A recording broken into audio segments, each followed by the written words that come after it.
All right, good morning, everyone. Thank you for joining this month's installment, of course, of the VJF monthly kind of check-in, if you will, for LWIAs and other workforce partners that we work with, obviously, on a consistent basis. See a lot of names, obviously, that I'm familiar with. So good to see you all again. For the folks that might be new to this, welcome. What we're going to go ahead and do is going to be pretty straightforward. A lot of you folks are kind of already familiar with the format of these events and how we go about kind of updating you all as to what has taken place since, our last monthly meeting, if you will. So again, we'll keep things simple and straightforward. We've got quite a few updates to go ahead and share with you today. Of course, if you have any questions while I'm covering any of this material, feel free to either one, enter them into the chat, and then once we get to that open Q&A period, of course, I'll go ahead and answer those questions for you. Or feel free, obviously, to reserve your questions till that open Q&A period, and then you're more than welcome, obviously, with the size of the group we have today, to unmute yourself, go ahead and ask your question, and I or David will do our best to go ahead and give you the best response possible to the question that you have. So we'll go ahead and kick things off here. You'll see here on our updates page, again, under the May header that you'll see here, some of the updates that we've rolled out since our last meeting. The first one there, you'll see that the search page on the main kind of VJF landing page has been updated with a check box, that filters to employer booths that offer remote working opportunities. So of course, kind of in this pandemic or post-pandemic world, if you will, obviously remote work has opened up quite a bit of opportunities for folks, and a lot of job seekers that we've worked with, and I'm sure you worked with, have asked specifically about remote working opportunities. So we have tried to kind of integrate that into, again, that employer booth search feature to be able to, again, narrow down those results specifically when, job seekers are seeking information on that question in particular. So I'm going to go ahead and pull up what that looks like here on workNet. So again, you'll see here the main landing page for workNet. Of course, if we scroll down just a little bit, we see the virtual job fair landing page, if you will. If we click on the search virtual job fairs tab, scroll down, you'll see here, again, that whole listing of the employer booths that we've always had on the page. The only new feature, again, you'll see right here, is this remote working opportunities are available. If we check that, that'll of course populate a list of all of the remote work positions that are available. Again, this can be narrowed down further, by company, by region, by industry, so on and so forth. But again, it's just a matter of clicking that check mark or that box, if you will, and we can narrow down which companies are currently offering remote working opportunities, at least on workNet. So that is kind of new feature number one that's been rolled out. If we go back to our updates page here again, see here, second dot, or bullet point, updated event calendar to include in-person and virtual events. Again, there's nothing really to show here as far as kind of the administrative side of things, if you will. So if we scroll down, before the events on this page that were displayed to the public were obviously primarily geared towards virtual job fair events.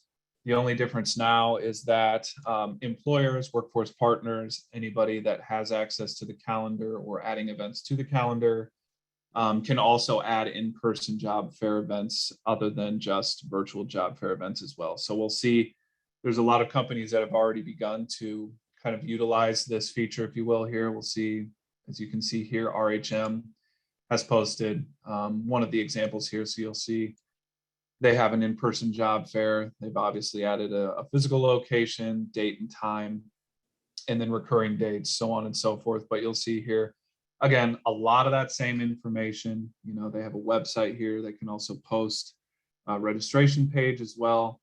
The only difference, again, fundamentally here is that instead of just virtual job fair events, we now are posting in-person job fair events on this main calendar page that many of you are probably familiar with. as well. And again, if you are not familiar with this, go ahead and go back here.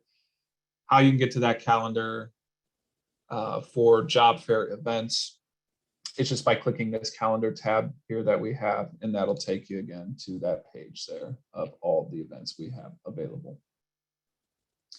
Going back to our updates page here, going on to our next point, you'll see we have updated the VJF button. So you'll see here, manage VJFs button, text change, updated to request or add virtual job fair. Again, this is just kind of a minor update, but we just wanted to add this again for clarification. So I'll go ahead and take you to this page as well so you can see what this looks like. So if we go to, let me see here, one moment, please. My apologies, folks. So we go to the dashboard. I want to make sure I walk folks through this clearly.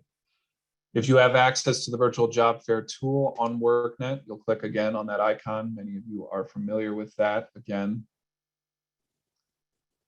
And if we go to this green tab here, which is how we go ahead and add virtual job fair events for specific employers that we have, if we click on that tab, again, this is where that change has been put in place. So again, request or add virtual job fair. We click on that. It's the same prompts that many of you are already familiar with. Folks either have the option to request assistance hosting a virtual job fair, obviously with the assistance of Illinois workNet, or if they want to add their own virtual job fair, they also have that option as well. So again, minor change, but again, wanted to make things as clear as possible when folks are kind of navigating on this administrative side of things. Next bullet point that we do have here is that the employer entry form, has been updated. As you'll see here, primary contact job title is now a required field. So moving forward, obviously, henceforth, we will ask that anybody that does create a booth on workNet for any given employer, that they do include their job title as well in the field. And we'll go ahead and show you what this looks like as well. And I think the best way to get here will be to show you again through the virtual job fair tab that we have on the administrative side of things. We can get to this location in a number of different ways. If we're looking at a specific employer booth, so let's just say in this case, we'll go to Memorial Health System again. If we click on the booth details or edit booth employer information, we scroll down here, you'll see the new field is included here. So primary contact job title is now required. You'll see it has a red asterisk next to it. Correct me if I'm wrong, David, not to put you on the spot, but I don't think this is retroactive. So if folks, created an employer booth and it's already active in the system, they're not necessarily required to fill in that job title at this point, but I do believe it will be required moving forward. That's correct. Yeah. So if there are any updates that need to be made to the booth, you'll have to enter in that primary contact title, and you can reach out to Daniel or myself. We've corresponded with a lot of the employers. Yeah, and we do, just to kind of expound on that a little bit, we do have a project assistant as well working on this to update contact job titles as well. So they're just going through the booths piecemeal, if you will, and then obviously taking that name for the contact that we have for that respective booth. And then, if that information has not been added, they're just looking that up and adding that as well, just to kind of help with getting everything up to speed there. Go back to our updates page here. Again, you'll see we have that dashboard update. You'll see number of attendees for an event is now above the field for how many were hired as a result of the event. Again, this is kind of a minor change, but one that just kind of made the informational flow make a little bit more sense for people when they're looking at that administrative page for single and multi-employer events. So again, we'll go ahead and walk you through what this looks like. How to get there again, just click on my dashboard, go to your virtual job fair tool. And then again, if you're familiar with adding single and multi-employer events, we go to our VJF event administration tab that you see off here to the upper right-hand side. In this instance, we'll just click on single employer VJFs. And then I'll just click on one of these booths for you to get an idea what this looks like. So again, all this other information should be familiar to you if you've worked in the system at all. If we scroll down, you'll see here the two fields that we're talking about. So how many attended the VJF, how many were hired as a result of the event, and then which industries did the employer seek to hire in. I do believe before we only had how many were hired as a result of the event. And so that made kind of retrieval of the registration information or the number of registrants that we had a little bit difficult for partners. Again, this is just intended to make things a little bit easier as far as access to information is concerned. So you'll see there, you'll now have access if you do have that partner access to the VJF tool. You won't have to have direct access to our Eventbrite registration page where we pull those attendee numbers that we have that we typically send out to you in the report. We'll also add this information to the post-event follow-up section here as well. So if you needed that information kind of in a flash, if you will, and you're not able to reach out to myself or David, or for whatever reason, maybe we're out of the office, you'll have access to that information here at this location as well. So I do believe that's the last update that we do have here, at least for the time being. I know in speaking with David, there's some other ones that are coming down the pipeline that are still in development, but have not been finalized. So of course, once those have been finalized, they've gone into that testing environment, everything is good to go. We'll be sure to obviously share that information with you in our next meeting as well. Of course, I want to make sure to answer any questions that folks have. They do not have to be specifically related to the updates that I covered here today. If you have just any VJF related questions in general, or just workNet related questions in general, you're more than welcome to ask, and we would be more than happy to provide you with an answer as well. Tanya, I do see your hand is up. Feel free to unmute yourself and ask any question that you have. Okay, hi, happy Friday. On the new hire report, can we go back and get information going back to like January, or are we only going back as far as the date that's listed, which is May?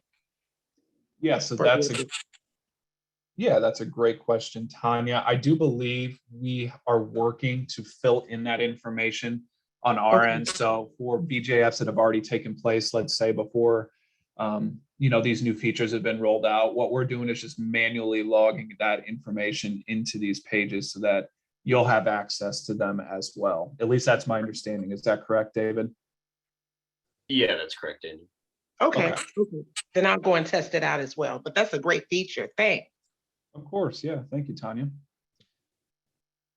Any other questions that folks might have regarding any of the recent updates, or any other questions that you might have that are VJF related?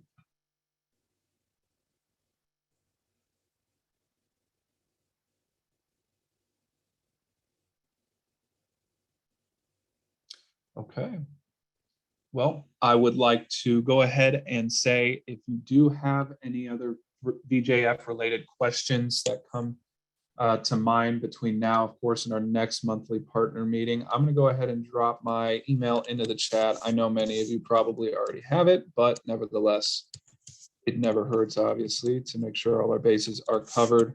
Again, David and I are still available to hold events in your respective regions. So if you have an employer or employers that have reached out to you kind of, with at least a semi-interest, if you will, in wanting to hold an event, don't hesitate to reach out to myself or David. We'd be more than happy to meet with you and or the employer, kind of explain the system to them, what specifically we can offer on our end as far as kind of the technical piece is concerned, obviously the marketing and outreach and the facilitation of the event.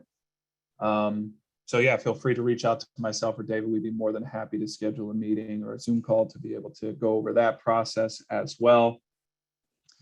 In the meantime, of course, if there's any questions that you have, reach out to myself. You can always check the event calendar for upcoming events that we'll be hosting as well. And that does remind me, I want to show you all kind of one more feature before we hop off here. Of the specific events that workNet will be facilitating. So if we go to, again, the virtual job fair landing page here, click on search, you'll see here the third tab that we do have is a table of events. So any upcoming event that we're going to be holding specifically or facilitating, obviously in the capacity of workNet, we'll add that here.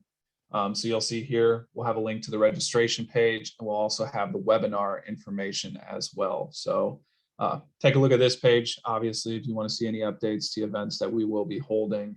And again, if you do have any other questions in the meantime, feel free to reach out. We'll do our best to get any questions that you do have answered.